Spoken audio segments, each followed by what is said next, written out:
Bonjour à tous, prenons un instant aujourd'hui pour lire et méditer un passage du livre du ciel de Luisa Picaretta. Au nom du Père qui m'a créé, du Fils qui m'a sauvé et du Saint-Esprit qui me sanctifie. Amen. Jésus, je m'immerge en toi, dans ton acte unique et éternel d'amour. Je m'unis à toi, je m'identifie à toi, je me consume en toi, je fonds ma volonté dans la tienne, je la fusionne dans la tienne et je t'appelle, Jésus, dans ma vie. Je t'appelle dans mon cœur pour que tu le décapes, que tu l'ennoblisses, que tu l'embellisses, que tu le purifies, que tu le sanctifies, que tu y retires tout ce qui est ni toi, ni de toi, ni pour toi, tout ce qui te tire des larmes de sang, tout ce qui t'offense, Seigneur, tout ce qui résulte de ma volonté propre. Retire tout, arrache tout et crée cet espace nécessaire pour que ta divine volonté puisse être souveraine en moi, qu'elle puisse être totalement agissante et opérante à partir de mon humanité que je t'offre, Jésus. Engage de mon immense amour pour toi. Je le fais de tout mon cœur, au nom de tous. Aussi sers-toi de mon humanité, Jésus. Viens regarder à travers mes yeux que je te donne. Viens parler à travers ma bouche que je te donne. Viens respirer dans mon souffle. Viens penser à travers mes pensées. Viens faire battre mon cœur. Viens agir dans mes actions. Viens marcher à travers mes pas. Que tout soit fait pour toi. Que tout soit fait par toi. Et que tout soit fait dans ta divine volonté. Immergé en toi. Seigneur, je veux être une extension de ta propre humanité. Je veux être comme un débordement de toi-même, un autre toi ici-bas. Aussi, travaille-moi, façonne-moi, donne-moi cette grâce de la vie dans ta divine volonté. Et vraiment, enchaîne-moi à toi avec les douces chaînes de ton amour. Ne permets pas que je quitte ta volonté, ne fût-ce que une seconde ou pour une respiration. Je veux que vraiment tout soit fait, totalement identifié à toi, consumé en toi, uni à toi, Seigneur. Je te demande maintenant de disposer mon cœur, mon intelligence pour accueillir ce nouvel enseignement. Dispose-nous chacun. Viens placer ta sagesse en nous, ton amour, pour que nous puissions accueillir tous ces mots bénis qui sont les tiens, que nous puissions les recevoir, les comprendre, nous en abreuver, nous en délecter, que nous ne passions pas à côté de ce trésor que tu nous donnes. Chaque enseignement est une vie divine que tu sors de toi pour nous transformer, pour que nous puissions vraiment grandir dans cette ressemblance avec toi. Alors Seigneur, que nous accueillions ces mots, que nous les laissions descendre et que nous les mettions en pratique pour que nos vies portent de beaux fruits pour ta gloire, celle de ton Père et celle de l'Esprit Saint. Je te demande, Jésus, maintenant de venir parler à travers ma bouche. Envoie sur chacun de nous ton Saint-Esprit, que ce moment fait en union avec toi puisse avoir des retombées dans tous les cœurs. Seigneur, garde-moi toujours uni à toi dans ta vérité. Viens, Esprit Saint, viens, par la puissante intercession du cœur immaculé de Marie, ton épouse bien-aimée. Viens, Esprit Saint, viens, par la puissante intercession du cœur immaculé de Marie, ton épouse bien-aimée. Viens, Esprit Saint, viens, par la puissante intercession du cœur immaculé de Marie, ton épouse bien-aimée. Alors le passage que nous allons méditer est celui du 30 avril 1928. Nous sommes dans le volume 24 et c'est Luisa qui parle. Je pensais à la divine volonté et oh, combien de pensées me venaient à l'esprit. Me faisant sortir de moi-même, mon toujours aimable Jésus m'avait montré les nombreux châtiments dont il voulait frapper les générations humaines. Donc voilà, Luisa est témoin de tout ce qui va se passer, donc de tous ces nombreux châtiments qui vont s'abattre sur les hommes. Donc quand Jésus ne peut pas donner son amour, en fait quand l'homme ne veut pas recevoir cet amour de façon facile, en ouvrant son cœur, en recevant, en se réjouissant, en louant, en bénissant, cet amour va sortir d'une autre façon. Parce que cet amour est opprimé quand il ne peut pas sortir et se déverser dans les cœurs. Cet amour asphyxie Jésus. D'ailleurs, il l'a dit, que ce soit à cette première heure de son agonie au jardin de Gethsémani, quand il a dit, mais comment je pourrais me sentir bien alors que j'aime chaque âme autant que toutes les autres âmes réunies? Mon amour brûle et je vois que les âmes ne veulent pas de mon amour. Tout le monde me rejette. Il a vu en cette première heure, toutes les fois où on allait se détourner de son amour, où on allait agir avec une finalité autre que de l'amour pour lui, que pour le glorifier. Et donc vraiment, il a vu tous ces manques de retour à son amour. Il a vu également sur la croix quand il a dit « j'ai soif », il a dit « j'ai soif de votre tendresse, j'ai soif de votre affection, j'ai soif de votre ouverture de cœur, j'ai soif de votre salut. Ouvrez-moi vos cœurs que je puisse déverser en vous tout ce dont je rêve de vous combler. J'ai tant besoin de vous combler de mes grâces, de mes bénédictions. Ouvrez-moi votre cœur. Mais si l'homme n'ouvre pas son cœur, eh bien Jésus utilise un autre stratagème d'amour. C'est un autre stratagème d'amour, ça veut dire que c'est un amour brûlant qui va se déverser d'une autre façon. Et cela va se déverser par le biais de sa justice divine, par le biais d'éléments qui vont se déchaîner ou de châtiments. Voilà, des choses qui vont être autorisées par Jésus pour nous ramener à lui, parce qu'il voit avant tout le salut de notre âme. Il l'a dit dans le volume 13, il me semble. Il a dit à Louisa, en fait, toutes les choses peuvent être reconstruites, des bâtiments qui s'écroulent, etc. Tout cela peut être reconstruit. Mais une âme qui se perd, une âme qui s'échappe et qui s'arrache de mon cœur, qui me la rendra? Elle est perdue pour toujours. Et donc Jésus va tout faire pour que les âmes ne se perdent pas. Combien d'hommes dans la souffrance, quand ils sont en proie de tribulation, quand ils ont perdu peut-être leur récolte parce qu'il y a eu une violente tempête ou quelque chose comme ça, combien d'hommes ne se mettent pas à genoux et se repentent de leurs fautes, demandent pardon et se reconnectent à leur Créateur. Eh bien, c'est ce que Jésus veut. S'il ne peut pas nous toucher d'une manière facile, il va essayer par d'autres biais pour nous faire revenir à lui, avec toujours cette finalité que notre âme soit sauvée. Donc Louisa, elle est toute secouée en voyant tous les châtiments qui se préparent. Je me disais, comment le royaume du divin fiat peut-il venir si la terre est remplie de maux et si la justice divine arme tous les éléments pour détruire l'homme et ce qui sert l'homme? Il se dit, voilà, avec tous les châtiments qui vont arriver, l'homme qui est tellement mauvais, on est en 1928, c'est l'entre-deux-guerres, l'homme est vraiment rempli de lui-même, etc. Il se dit, mais comment un royaume si saint, si pur, si merveilleux, voilà, ce royaume dont Jésus nous parle tous les jours, comment ce royaume va-t-il pouvoir s'établir? On peut se poser les mêmes questions aujourd'hui. Parce que voilà, on voit bien que le monde ne va pas bien, le monde est rempli de personnes, d'âmes en dépression, avec un mal-être profond, un sentiment de vide, déconnecté de la source, déconnecté de Dieu. On peut se poser cette même question, comment le royaume du divin fiat va pouvoir s'établir? De plus, ce royaume n'est-il pas venu lorsque Jésus est descendu sur terre avec sa présence visible? Donc elle se repose pour la énième fois cette question.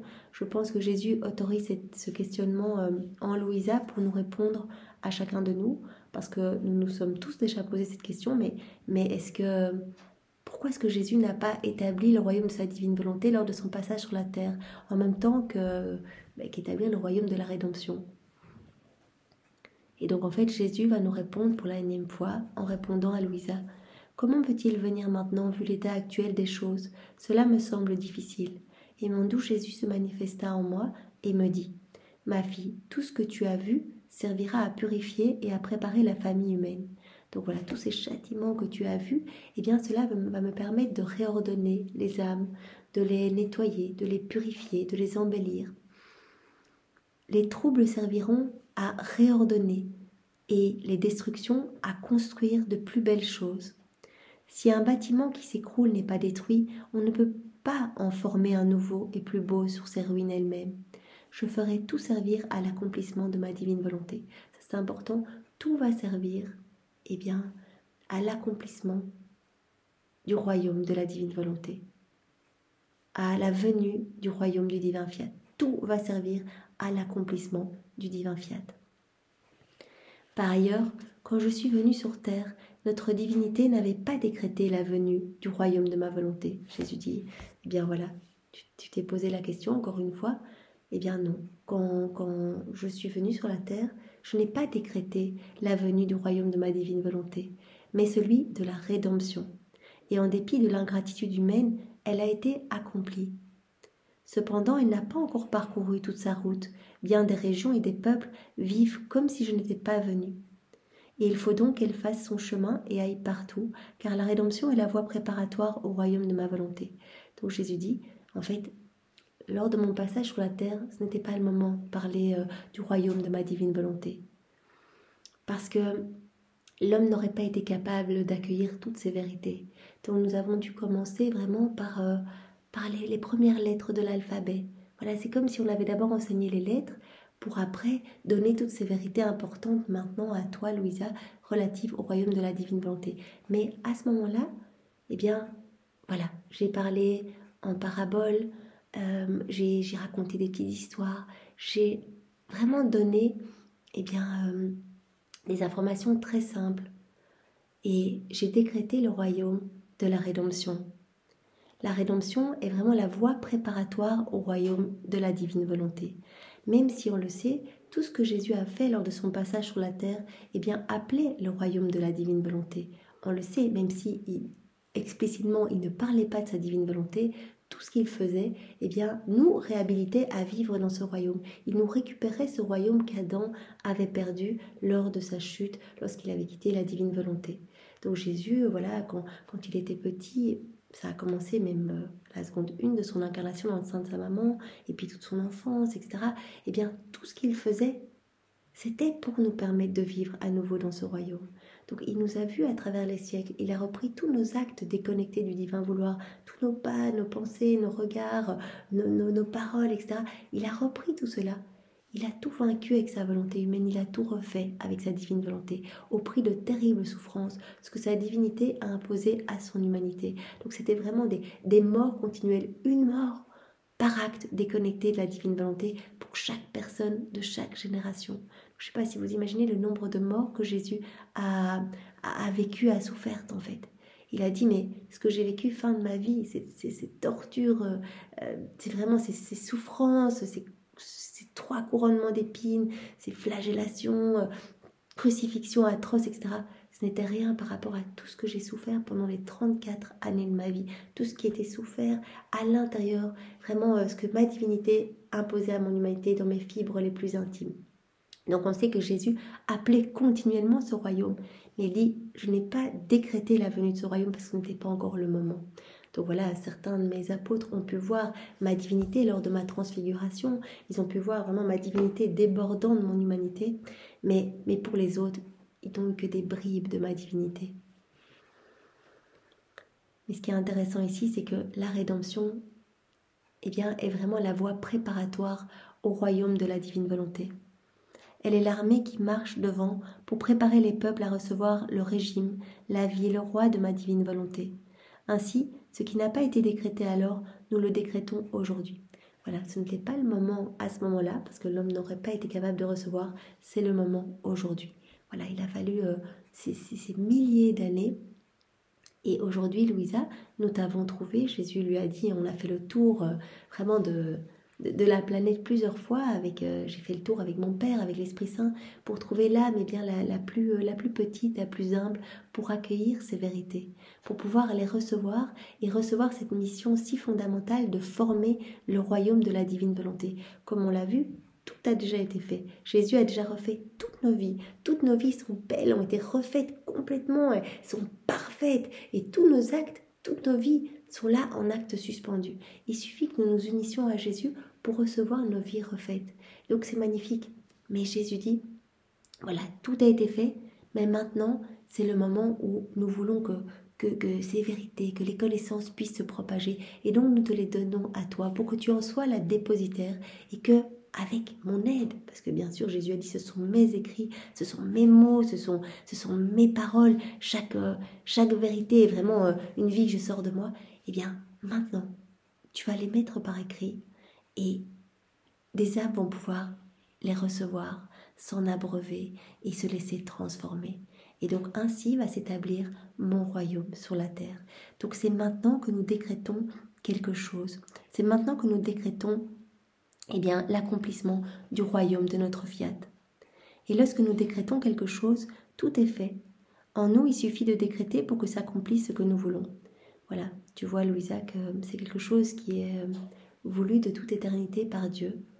Donc c'est le plan de Dieu, ça on le sait, puisque c'était le plan pour l'homme au départ d'être totalement rempli de la divine volonté, de la divine science, de la divine connaissance. Adam, il était dans cette réciprocité parfaite d'amour avec son Créateur. Il était vraiment dans ce flux et reflux d'amour, dans cette douce harmonie entre le ciel et la terre. Et quand il a quitté la divine volonté, il a tout perdu. Mais c'est le plan de Dieu. C'est vraiment le plan de Dieu. Et donc c'est pour ça que Jésus dit, ce fiat de la sanctification, cette vie dans ma divine volonté, va être vraiment le parachèvement, l'aboutissement du fiat de la création et du fiat de la rédemption. Parce que lors de son passage sur la terre, Jésus est venu pour, en premier, payer cette dette de gloire et d'amour.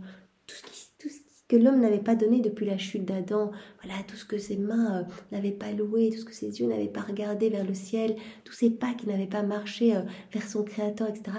Eh bien, Jésus est venu payer cette dette de gloire au nom de tous. Il est venu, eh bien, pour nous permettre de vivre à nouveau dans le royaume de la divine volonté, pour refaire nos vies, pour notre salut, nous ouvrir les portes du ciel. Et donc, c'est vraiment important de comprendre cela, que ce fiat de la sanctification, cette vie dans la divine volonté, eh bien, ça va vraiment être l'aboutissement de tout. Et que c'est un décret de toute éternité. C'est quelque chose que Dieu a décidé. Et donc, quelque part, Jésus dit un peu à demi-mot à Louisa, mais ne t'inquiète pas de savoir comment cela va s'opérer, comment cela va se passer, de l'état de noirceur des âmes qui ne vont pas pouvoir accueillir. Quelque part, c'est pas ton problème. C'est moi qui m'occupe de tout avec mon Père et l'Esprit Saint. Puisque c'est quelque chose qui est d'autorité divine, nous avons la puissance pour mettre tout en œuvre. Et donc, cela se passera. Puisqu'on l'a décidé, cela se passera. Et c'est comme ça. Cela va arriver. Maintenant, quand? Cela dépendra, des âmes qui vont faire des actes dans la divine volonté. Au plus on va faire des actes, au plus on va accélérer la venue du royaume. On va s'unir à Jésus, on va découvrir de nouvelles connaissances, les accueillir, les digérer, on va faire des rondes, on va bénir, on va louer, on va réparer au nom de tous. On va compenser pour tous les actes pécamineux, pour tous les actes en rupture avec le divin fiat, etc. Eh bien, à chaque fois qu'on va faire quelque chose comme ça, qu'on va s'unir à Jésus, on va faire descendre plus rapidement son royaume ici-bas et on va en élargir les frontières, non seulement dans notre cœur, parce que Jésus va dilater notre cœur pour nous donner plus, mais également dans tous les cœurs. Et donc c'est son royaume qui descend un peu plus sur la terre. Donc nous pouvons participer vraiment activement à faire descendre le royaume du divin fiat ici-bas. Mais il descendra quoi qu'il arrive. Le Seigneur nous le dit, parce que voilà, on va tout mettre en œuvre, on va aller chauffer les cœurs, on va aller en brûler d'autres, etc. On va aller en convertir. À chaque fois que vous faites des actes, eh bien, il y a des répercussions dans toutes les âmes. Toutes les âmes vont recevoir quelque chose, pour autant, eh bien, que leur cœur soit un petit peu ouvert et disposé. Quand nous décrétons quelque chose, tout est fait. En nous, il suffit de décréter pour que s'accomplisse ce que nous voulons. C'est pourquoi ce qui te paraît difficile sera rendu facile par notre puissance. Pour toi, ça te paraît impossible, pour nous, c'est facile. Elle agira comme ces vents impétueux après de longs jours d'épais nuages de pluie. La puissance du vent dispersera les nuages, chassera la pluie, fera revenir le beau temps et le soleil embrassera la terre. De la même manière, et mieux qu'un vent dominant, notre puissance chassera les ténèbres de la volonté humaine et fera réapparaître le soleil de mon éternelle volonté pour embrasser les créatures.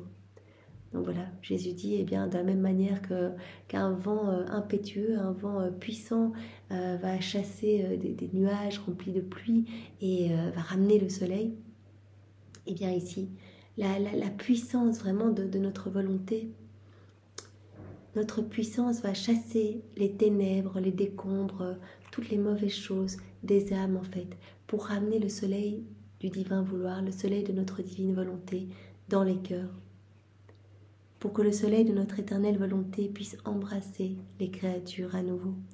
Et toutes les vérités que je t'ai manifestées sur elles ne sont que la confirmation de ce que nous avons décrété. Voilà, tout ce temps que je passe avec toi, Louisa, eh bien, c'est la confirmation que le royaume de la divine volonté va s'établir sur la terre. Je n'aurais pas pris tout ce temps, 60 années où Louisa est restée paralysée dans son lit.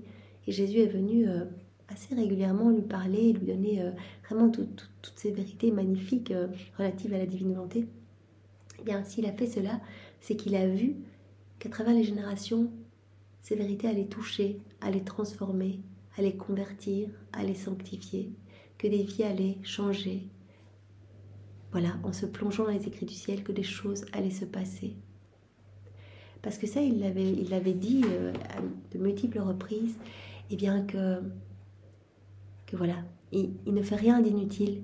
Et il ne va pas perdre du temps à donner des enseignements si ces vérités ne sont pas accueillies. Donc il regarde toujours, avant de les donner à Louisa, avant même de les graver dans son cœur en lettres d'or, il regarde toujours si quelqu'un va les recevoir. Et donc, on peut déjà être vraiment plein de joie en se disant que voilà, si on a ces 36 volumes, les écrits du ciel dans nos mains, c'est que Jésus a vu que des âmes allaient s'en abreuver et allaient se laisser transformer. Et donc vraiment, voilà, toutes ces manifestations, toutes ces vérités sont des confirmations que le royaume de la divine volonté va s'établir sur la terre. De plus, si le royaume de mon divin fiat et le temps de son accomplissement qui vient n'avaient pas été décrétés par la divinité, il n'y aurait eu ni besoin, ni raison, ni nécessité de te choisir, de t'imposer ce sacrifice durant tant d'années et de te confier, comme à sa petite fille, les connaissances sur lui-même, ses admirables vérités, ses secrets et ses souffrances cachées.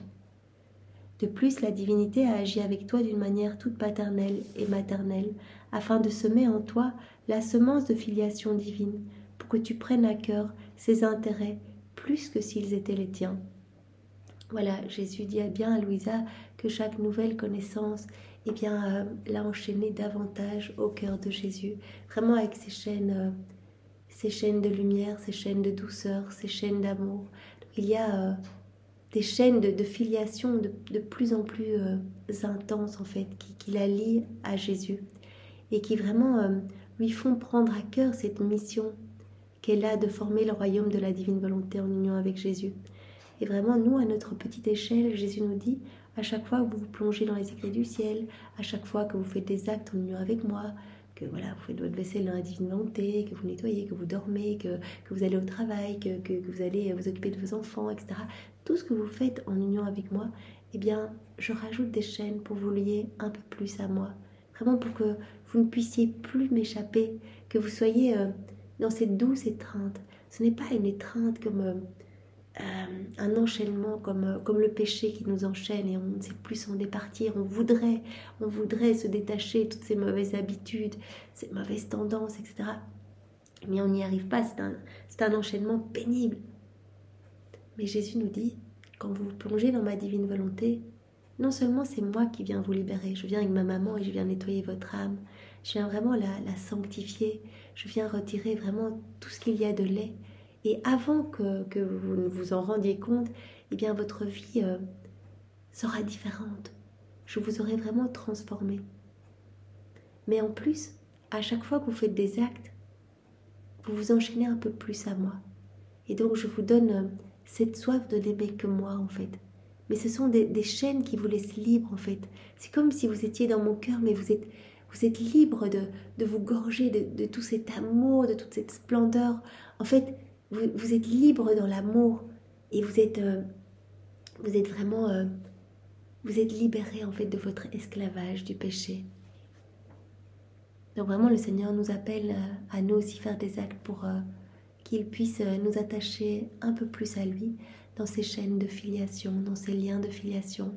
Vraiment il nous appelle à reprendre cette place de fils et de filles de Dieu, d'enfants de lumière. Il nous appelle à nous revêtir à nouveau de ce vêtement royal, de ce vêtement magnifique en fait.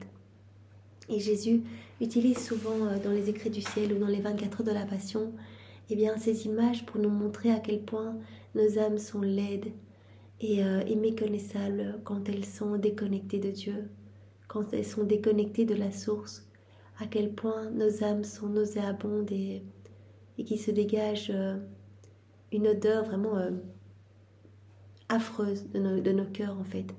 Il y a comme la mort dans nos âmes en fait. Parce que quand on ne laisse pas grandir cette vie divine en nous, qu'on l'étouffe, qu'on l'écrase, c'est comme si on se coupait de la vie. Un corps sans vie commence à sentir mauvais. Notre âme, si on étouffe cette vie divine en nous, commence aussi à sentir mauvais. Notre âme sent mauvais. Et Jésus veut nous montrer à travers ces différentes images, par exemple, lorsqu'il a été jeté dans le cédron, en fait, il a voulu prendre sur lui ce manteau d'ordure, en fait. Ce manteau avec lequel l'homme se recouvre, avec lequel l'homme s'est recouvert depuis la chute d'Adam. Ce manteau d'excréments, ce manteau de noirceur, de puanteur, ce manteau, en fait, qui fait pitié Et en fait, Jésus a accepté d'être jeté dans les égouts de Jérusalem et d'avoir vraiment de l'eau putride et nauséabonde dans son nez, dans ses oreilles, partout, pour nous retirer ce manteau, nauséabond et nous remettre ce vêtement de lumière. Jésus a accepté, par exemple, d'être couronné 3 fois d'épines, parce que nous nous sommes tressés une couronne de péché sur la tête depuis la chute d'Adam, en avançant seul dans nos volontés propres. Et Jésus a accepté ces 3 couronnements d'épines, très douloureux, comme des buissons, des épines comme ça, qui vraiment perforaient tout. Il a dit, c'était fatal, il aurait dû mourir tellement la souffrance était grande. En fait, c'était une souffrance inouïe. Il dit, j'étais comme dans un océan d'épines. Eh bien, il a accepté ces couronnements d'épines pour nous retirer cette couronne de péché, en fait. Parce qu'on ne pouvait plus comparaître devant la majesté suprême avec cette couronne de péché. Et pour nous retirer cette couronne et nous mettre à la place la couronne de gloire, la couronne royale, que nous reprenions cette place d'enfant de Dieu. Et il a fait cela tout au long de sa vie. Il a refait toutes nos vies. Il nous a retiré nos puanteurs, nos noirceurs, pour nous revêtir de sa lumière.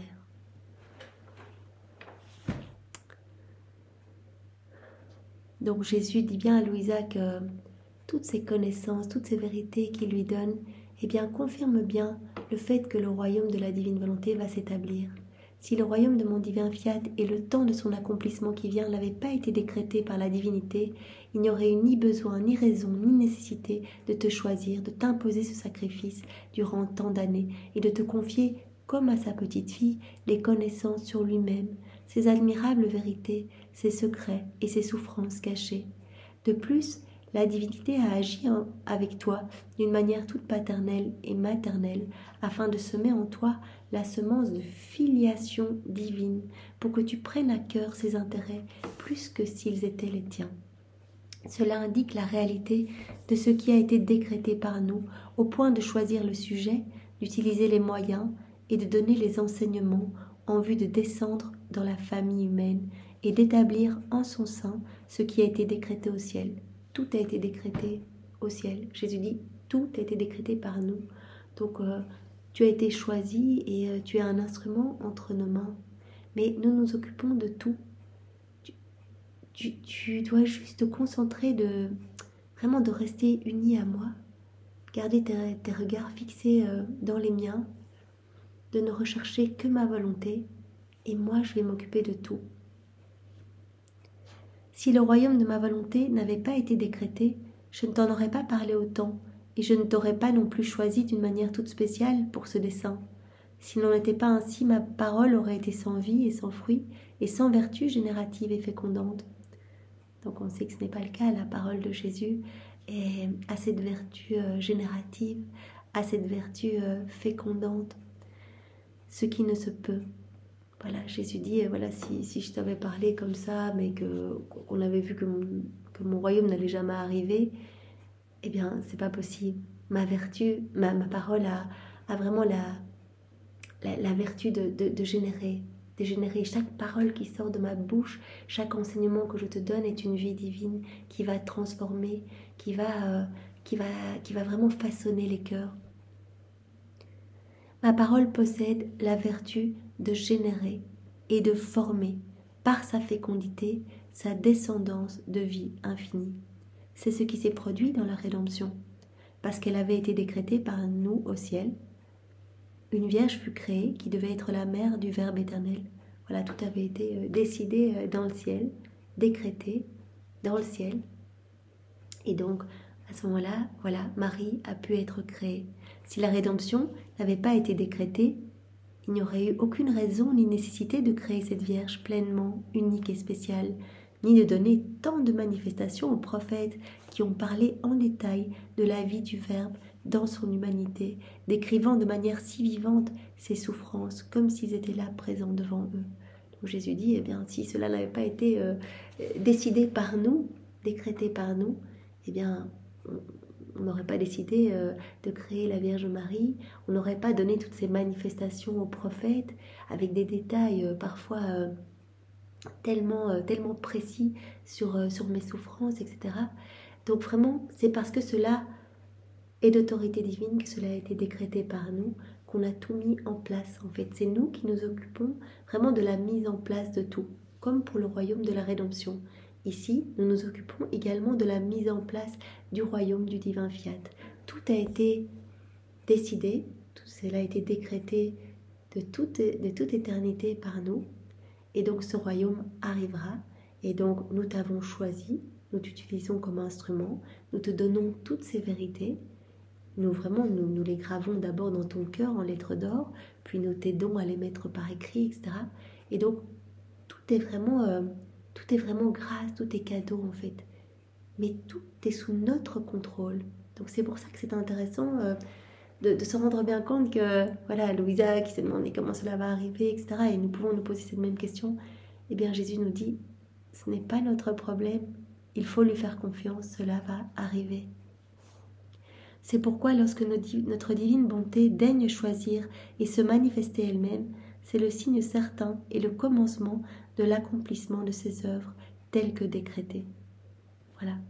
Quand il y a une manifestation, quand il y a des vérités qui sont données, eh bien c'est le signe certain que commence l'accomplissement eh bien, de l'œuvre voulue, telle que décrétée. Aussi sois attentive et laisse faire ton Jésus en toutes choses, car il ne me manque ni les moyens, ni la puissance pour faire ce que je veux et accomplir ce que j'ai décrété.